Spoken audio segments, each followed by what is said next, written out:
The DA won't be led by John Steenhuisen forever, and this is President Cyril Ramaphosa's final turn at the helm of Africa's oldest liberation movement, the ANC. While most of our brains are currently on the beach this time of year, News 24 Editor-in-Chief Adriaan Basson has some very informed thinking as to who may or may not lead these two awkward GNU bedfellows in the years to come. Paul Mashatile does seem to be the front runner to replace Ramaphosa.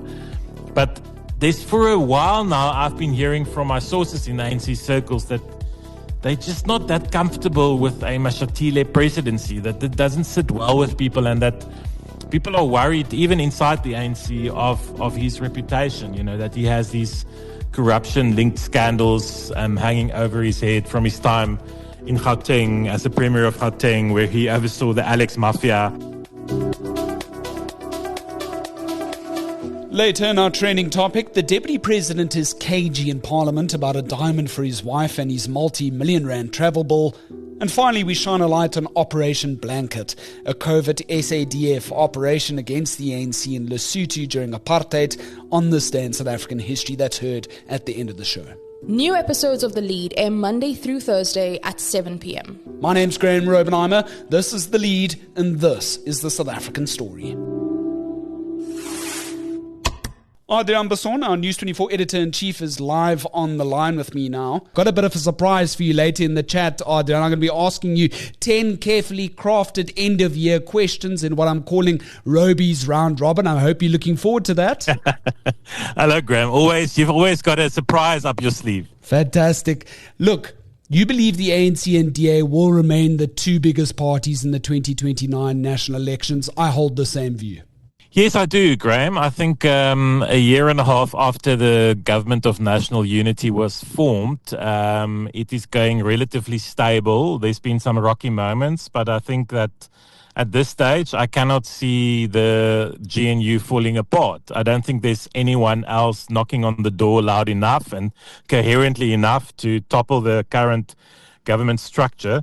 So I think, surprisingly to probably most participants, this current GNU led by the ANC and the DA will go into the next election in 2029. Right, let's begin with the DA. We know that the Federal Congress is scheduled for April 2026. This will come, as I understand it, before the local government elections, as far as estimates go at this stage as to when that date may be. Mayor Jordan Hill-Lewis, remember, he beat out Bonginkosi Madikizela and Dan Plato in the DA to run for mayor before 2021. Prior, he also indicated that he wouldn't stand against John Steenhuisen if Steenhuisen wants a third term, but that could change any minute. That's your argument, right? Yeah, I think that that the DA's leadership election next year is very important. I think the DA has now stepped up to become a government player. It's no longer just the main opposition. And that's why we should all pay attention to what's going on in the DA internally. There's been quite a bit happening over the past few weeks, Graeme, as you would have seen in our reportage. So, as I wrote in my column today, if you asked me a month ago, I would have said that John Steenhuisen is likely to get another turn. It seemed to be going that way in the DA. Well, that has all changed, and it changed with his firing of Deon George as the DA's minister in the GNU cabinet responsible for environmental affairs, forestry and fisheries. His firing of George set off a series of events that is now catapulted into John Steenhuisen being investigated by the DA's Federal Legal Commission for his alleged unauthorized use of the party's credit card. And our readers would know about this. The fact that apparently Steenhuisen has some personal financial troubles. He's got bad debt of around 150,000 Rand on his personal credit card. And it seems the case against him is that he used the party's credit card to fund inter alia Uber Eats foods for his family. So, I think in the larger scheme of things, we can all say that this is not a corruption scandal, but the DA is always very pertinent on the fact that they stand for good governance, that they are not at all like the ANC when it comes to things like poor governance, abuse of credit cards and the like. So this could bode poorly for John Steenhuisen.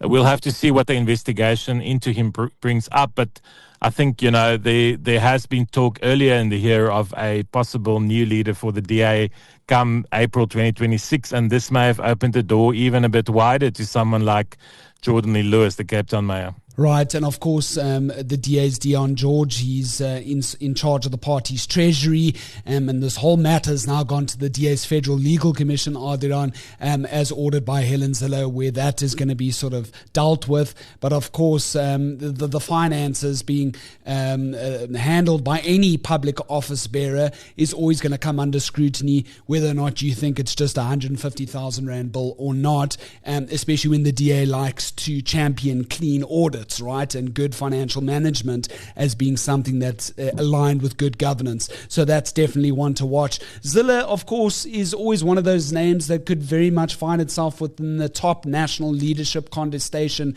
sort of conversation. Although, I mean, it would be safe to say at this stage, right, AB, that her sights are squarely set on Johannesburg. Yeah, maybe just to add a final comment to the Deon George, John Steenhuisen battle. I think, more than one thing can be true at the same time. And I think we shouldn't lose focus on the fact that Deon George was apparently performing poorly as Minister of Environmental Affairs. I mean, that isn't a new claim. It's been made for a number of months now.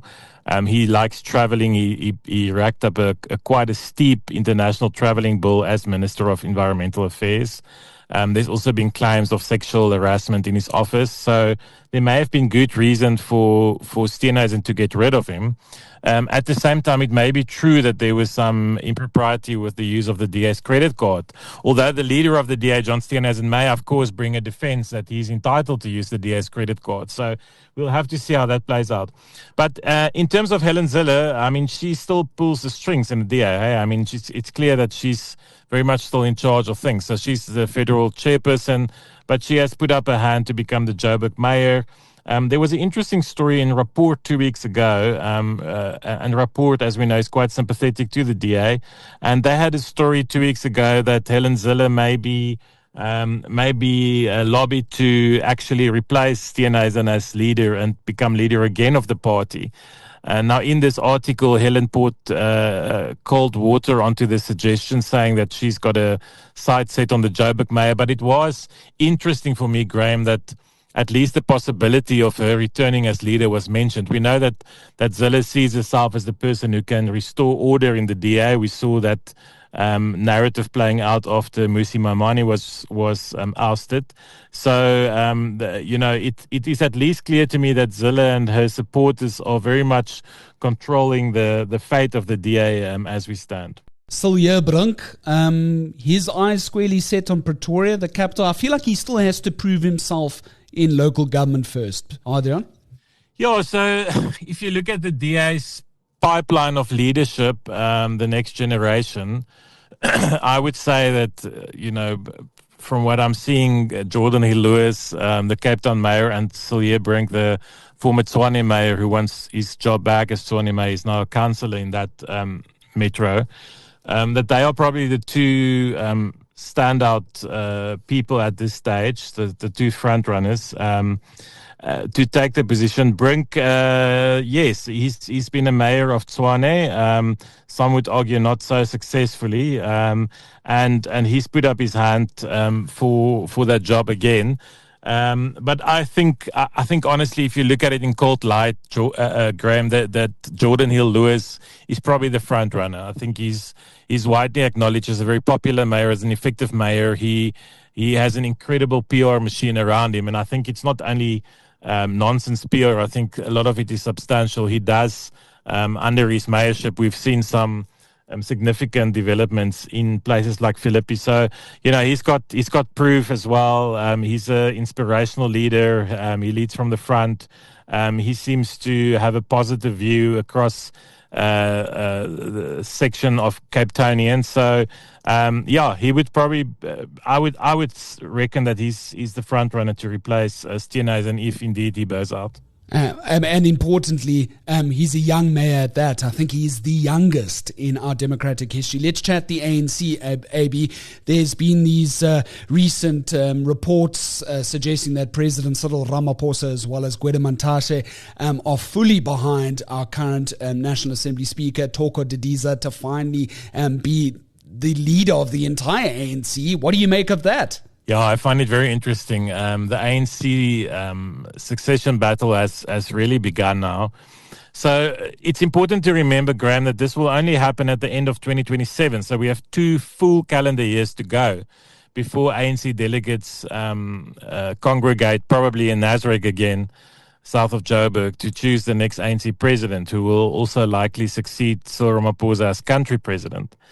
And so far, Paul Mashatile, the deputy president, has been the main candidate putting up his hand for this position. He's been crisscrossing the country. He's been spending some proper time in the Eastern Cape and KwaZulu-Natal that, of course, have some of the biggest and the largest ANC delegations. So Paul Mashatile does seem to be the front runner to replace Ramaphosa. But there's, for a while now, I've been hearing from my sources in the ANC circles that they're just not that comfortable with a Mashatile presidency, that it doesn't sit well with people, and that people are worried, even inside the ANC, of his reputation, that he has these corruption-linked scandals hanging over his head from his time in Gauteng as the Premier of Gauteng, where he oversaw the Alex Mafia. Also, News 24's own investigative reporting has cast big questions around Mashatile's funding of his lifestyle, living in these multi-million-rand mansions in Constantia and Waterfall Estate in Joburg. So what has happened in the past few weeks is that the ANC has come up with new names, with candidates who could also replace Ramaphosa. And chief among those are Toko Didiza, the Speaker of Parliament, and Fikile Mbalula, the Secretary General of the ANC, who apparently is quite ambitious as well to become ANC leader.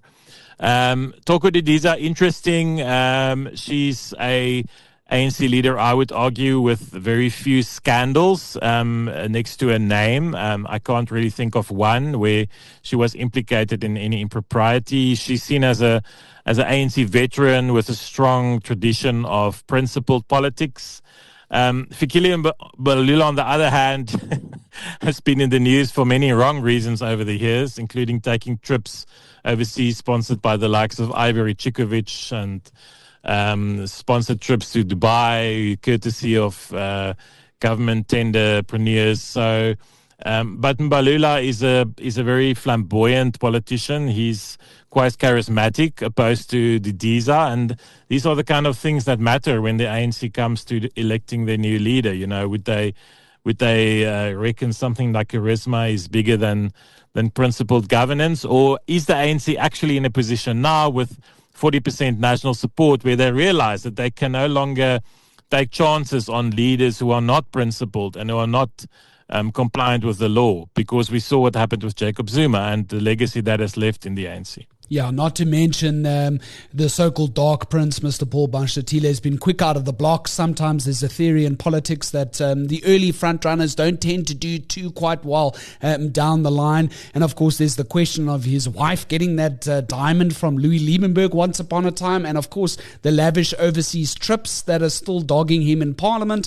And then on the other side of all of this, when we talk about the young players like Mbalula in the game, AB, Ronald Lamola cannot be written out of the discussion as well, right? No, I think the Minister of International Relations has a great future in politics.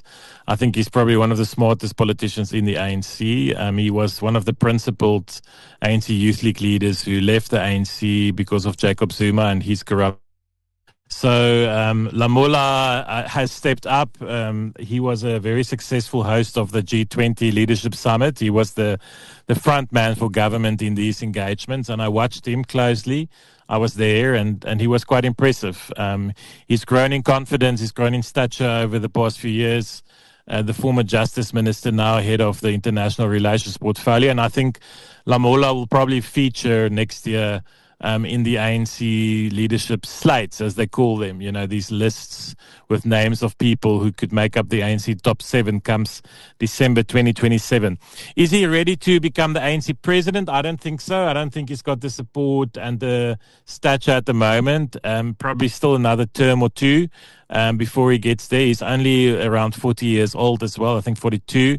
So Lamola has certainly got a long career in front of him. But it is interesting, Graeme, as we speak. I've just been thinking again, the likes of Jordan Lewis, Ronald Lamola, Silje Brink, they're all late 30s, early 40s. So there's definitely a new generation of politicians stepping up into leadership roles. Right, and as we speak, if you're thinking, well, the ANC elective conference is always a foregone conclusion, well, here's Panyaza Lesufi bringing an interesting thing onto the table at the current National General Council in Boksburg, where the ANC's meeting, this policy proposal that it should block vote buying at elective conferences in future is an interesting development there. We're going to play Roby's Round Robin. Adriaan, are you ready for this? I'm going to throw 10 questions at you. You must be prepared to answer them effectively. These questions have been carefully picked. They're mostly news related. They're fun and they're flippant, but I need to get an answer from you. Are you ready? Let's go, Graeme. Fantastic. What's the one South African scandal you still want answers to in your lifetime, Adriaan?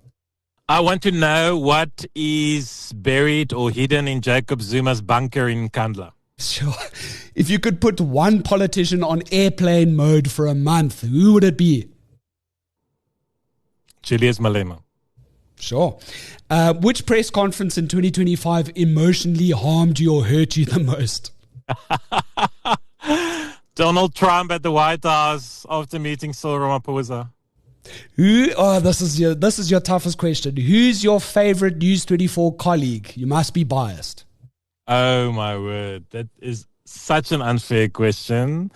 That is such an unfair question, but I will answer you. My favorite colleague is Freeman Nomvalo, who is our barista at our coffee shop. And Brilliant. Without Freeman, I would not be able to finish a day at News 24. What's the one story in South Africa this year that deserved a Netflix docuseries treatment?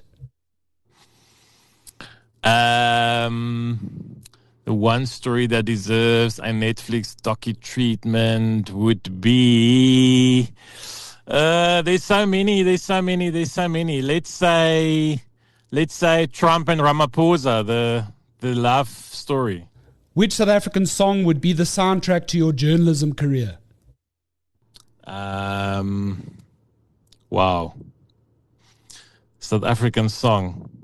Oh, come on, Graeme. I have to think about this one. Jan Gerber chose Fok of Polisika Ligstering. Let's think of so I'm a big fan of South African rock music, the Springbok Needles and Boo and Wonderboom. Lovely. So yeah, something from that genre. Not a problem. If you were forced to embed with one government department for a year, which one do you think you would survive the longest in? I would have chosen intelligence if you didn't ask the last part of your question. I wouldn't survive there for much longer. I guess government communications. I think I can learn them a thing or two. If you have one wish for South African journalism in 2026, what is it? More courage, guys. More fearlessness. Yeah. All Adriaan Basson wants for Christmas is? World peace. And then fill in the blank. South Africa will officially be okay when? When 2025 is over. That's our News 24 Editor-in-Chief, Adriaan Basson. Baie dankie, Adriaan. Lekker Kersfees, lekker nuwejaars. I found a song for you. It's called Bubblegum on My Boots by Springbok Needles. Excellent. Absolutely stellar choice. Baie dankie. Lekker nuwejaars. Thank you, Graeme. Take care. Bye-bye. Trending topic. Moving to our trending topic now, and his wife got a diamond from alleged Ponzi scheme mastermind Louis Liebenberg, but Deputy President Paul Mashatile claims it's not something he has to answer to in Parliament any longer. Instead, Mashatile has since referred this current inquiry by DA Chief Whip George Michalakis to Parliament's acting registrar of members' interests. Michalakis now wants to know the status of Mashatile's relationship, if any, with Liebenberg, because in late 2024, Mashatile's office indicated it would return the diamond in question after the alleged conman was publicly charged with fraud and money laundering. But following the DA's initial complaints, the Ethics Committee has now found that Mashatile has since handed the stone over to the NPA. However, he had failed to properly disclose the possession of the diamond in the first place, and so Mashatile may now be liable for a fine of up to 10,000 rand. And as for the Deputy President's travels abroad, costing the taxpayer nearly 8 million rand by June this year, Action SA's Chief Whip Lerato Ngobeni again asked for an updated bill in Parliament, only for Mashatile's office to evade forwarding this inquiry to the International Relations Ministry instead. Needless to say, Action SA is not happy. Any thoughts? Drop us a mail at theleader24.com. And finally, Ending off now with On This Day in South African History, that's the 9th of December 1982. Well, in the early hours of this very day, South African Defence Force commandos had crossed the border into Lesotho in a covert operation that would become later known as Operation Blanket. Their target at the time was a group of homes on the outskirts of Maseru, where members of the ANC were believed to be in hiding at that time. Now, Lesotho's small 2,000-member paramilitary force offered no resistance. The commandos stormed through several homes, leaving 42 people dead by that morning. And of those killed, 30 were believed to be ANC members. The remaining victims were Lesotho locals, including women and children. The raiding party then returned to South Africa without incident.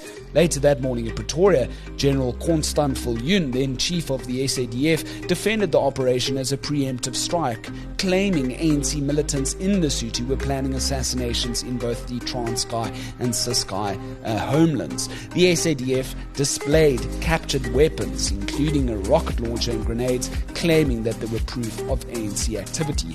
The ANC strongly rejected this, though, calling the killings a cold-blooded massacre and insisting that those targeted were political refugees. Lesotho's Foreign Minister, Charles Malapo, had even condemned the attack as murder.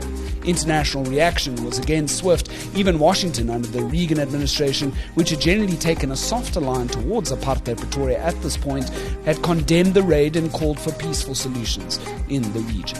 Drop us your mails at theleader24.com. You can hit like, follow and subscribe to be notified of all of our editions dropping like clockwork this and next week. And then the 2 weeks leading up to New Year's and into the early stretch of Jan, we'll be giving you some fun end-of-year wrap content with all your top stories with some of our best News 24 journalists. And of course, you can expect Roby's Round Robin, a quick-fire quiz session to be held in all of those editions. So something to look out for there. My name's Graeme, and so long as there's trusted news first, we'll always have the lead.